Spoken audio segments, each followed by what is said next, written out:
So yeah, I thought we could do a quick update on Bowser, my common snapping turtle, really quick.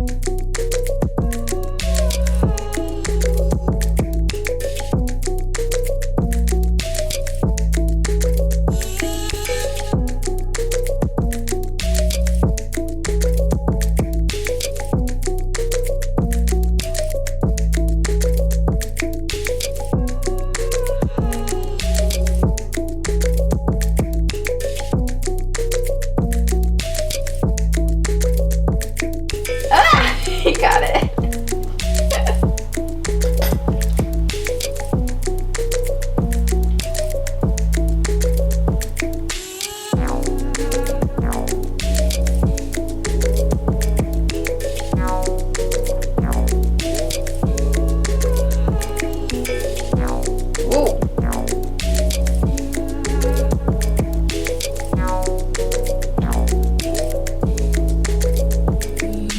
But yeah, as you can actually probably tell, I added more water, so I've been keeping it a little bit deeper for him. He doesn't usually actually snap at my fingers anymore. He does kind of seem to know the difference between like food and fingers. Obviously, I'm not like testing it or anything, but he doesn't really snap at my fingers. And when I do hold food, like he knows to go for the food and not my fingers. He's really smart. So like, I mean, he really knows like when it's feeding time, he knows what to do when it is feeding time. Like I had some tongs right here, and I recorded him actually jumping and trying to pull the tongs into the water because he knows that I feed him from those. So he was trying to, you know, show me that he's hungry and like pull the tongs in. He's doing really well. I added more driftwood into his water just because that one stopped really producing all those tannins, and also it's just, it looks nice. And then we also had to remove the thermometer over here. Eric, what did you say he was doing? He was eating it. He was biting on it. It can't be in the water with him anymore unsupervised. But yeah, as you can see, I also changed the filter. So this is a different kind of filter. We still have, you know, a lot of poopies, but I do like this new filter. It's very quiet. You can't even hear it. But the only downside is that it gets clogged a lot. I have to like scrub it because his poop like will clog it. And that's going to be pretty much with any like smaller filter for now. That's going to be an ongoing issue. So I like manually have to remove it. Oh my gosh. He even feels like heavier. Here he is. His nails are super scratchy. His little tail. He's really pretty though. And like, look at the size of my hand. Like, he's like the size of my hand now. It's insane how much he's grown. All right, he's over it, but I'm gonna put him back. Okay, so yeah, I just wanted to give you guys a little update on Bowser just because people ask me a lot how he's doing. Anyway, I did get a new animal. I got a new pet. Actually, a couple weeks ago, I picked up a pixie frog. I had actually been eyeing these for quite a while. So I noticed like maybe like a month ago or so, one of our local pet shops ended up getting, I think it was like 3 or 4 of these. So they're just like little captive bred babies. And I was like eyeing them for so long and like talking about buying one, but I didn't make the plunge until a couple weeks ago because this was the last one they had in stock. By that point, I had already been like looking at it probably multiple times a week, and I could see that it was like eating and that it was doing well and that it appeared healthy. So I did take the plunge. I bought the pixie frog. It was like $70 for this tiny little baby. I've actually just kept them in this little container that I purchased them in because I decided to just continue to keep them the way that the pet store was because that seemed to be working. I wanted to make sure that it was eating and doing okay in my care before upgrading it to a larger enclosure. So I don't know if it's a boy or a girl, but I did think of a name, and I'll tell you guys it after we set it up and I'll show you a little closer. But first, let's go ahead and set up this enclosure. So we're actually just going to be using a bin just like this. It's just like a storage container, and Mr. Tarantula Kat helped me cut out this little top. So we've got a screen for some nice ventilation, but not too much, so it'll still be like pretty humid in there for him. So let's go ahead and put in some substrate. It's called Terra Flora. It's from the Bio Dude, which I hear really good things. I don't think I've I've ever personally used anything from them, but it's a handcrafted bioactive substrate for rainforest-dwelling reptiles and amphibians such as dart frogs, tree frogs, and salamanders. Ooh, it's really like soft.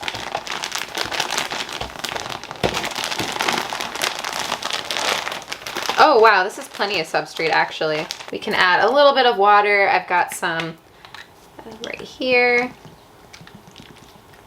We want to like make it damp but not turn it into mud, you know. We're not going to make it too deep from the start, but we can always add more substrate later. And I also bought this piece of cork bark. This is a pretty nice one. It has lichen on it, lichen, which is that green stuff. I said lichen in the video and everybody made sure to let me know I said it wrong. So yeah, we're gonna go ahead and do this. Probably hard to really see what's going on from like this angle, but I'll give you guys a better look in a minute. And I'm actually just pressing in right here, so there's like a little shelter for it to hide right here if it wants to, you know. I'm also just gonna add a little bit of Reptisoil too. And we'll do some springtails. Springtails do really well in like all my frog enclosures. They multiply so quickly. Cool. So I also grabbed this little plant right here. I thought this was just like a nice little terrarium plant. Not really sure how it'll do in here, but we can give it a try. Okay, so we'll plant it. Let's plant it like right here by the cork, because this is like the deepest area. And that looks really cool with it like growing on the cork, you know? But yeah, hopefully it does well. Also, what is a frog enclosure without frog moss? This is one of my favorite products. Zoomed makes this. I love this stuff. I want it in every single enclosure. Like even for my tarantulas, I just use it like crazy for my tarantulas. Look how big this piece is. We should do it like this. Maybe? Or should we do it down here? Ooh, let's do it like right here. Yeah, just like this. Of course, I have a water dish, which we will just put right. Let's put it by the plant. It can overfill into the plant and like water it and kind of go that way. I also realized that this is a little frog. So I did actually get some of these for the water dish just because I actually do tend to put these in water dishes for frogs. You obviously need to clean it out. But like I use it for Trippy Toad because Trippy Toad literally is so clumsy. He can not get out of the water dish without having rocks to kind of grip on. So I rinsed off the rocks and I went ahead and put a couple in the water dish just so it can, you know, help get it out of the dish. And I added a few as decoration over here. And then I've got dechlorinated water, which I've just kind of misted the whole thing down. And yeah, I think this enclosure looks like really good. Like this is probably one of my favorite bin enclosures that I've ever set up. It looks super cool, super natural. I think it's simple enough to where the frog's not gonna get like lost in it. Like I'll be able to monitor it pretty well, but it's still like really a good enclosure. Like even though it's simple, I just really feel like it will thrive in this. So I actually just rinsed my hands off. I haven't handled this one before. I think it might just jump out for us, to be honest.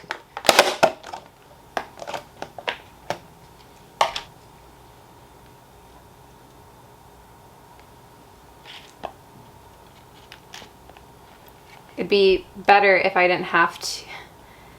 It'd definitely be better if I didn't have to like really touch it because obviously you don't want to. Oh, there we go. Oh my God, it's so tiny. This frog is so small. So yeah, Pixie frogs are huge. Actually, they're the second largest frog in the entire world, but they just start off so tiny. Look how small. So obviously upgrading to an enclosure this size, the biggest concern is, you know, are they gonna be able to find their food? I feel like we're not gonna really have issues with that. This thing is always out hunting in its little cup. So, I mean, we'll see. I'll definitely remove it from the enclosure to feed it if I don't see it like actually trying to eat. I don't know, we could probably drop in some crickets now and see like if it wants them. He ate it right away. Got it? See, as long as I can tongue feed it and make sure it's eating, I think we will be fine in this enclosure.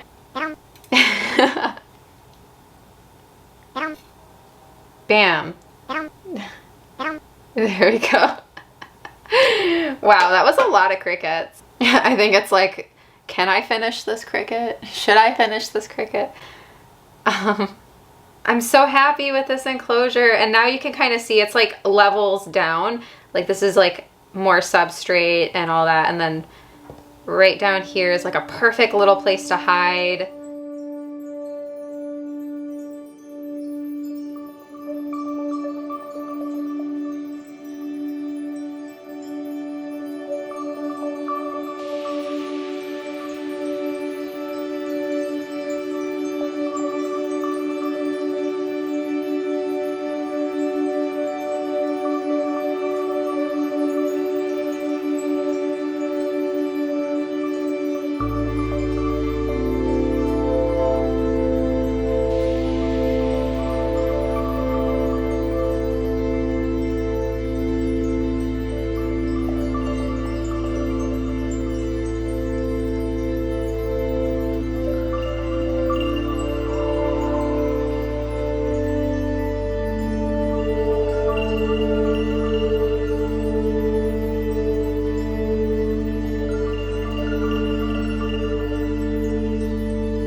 Oh yeah, and I should tell you guys what I decided to name it. So I asked on Instagram and I got like a ton of really good suggestions. But one name I just kind of thought of and I was like, oh my God, it's perfect. I want to name them Goblin.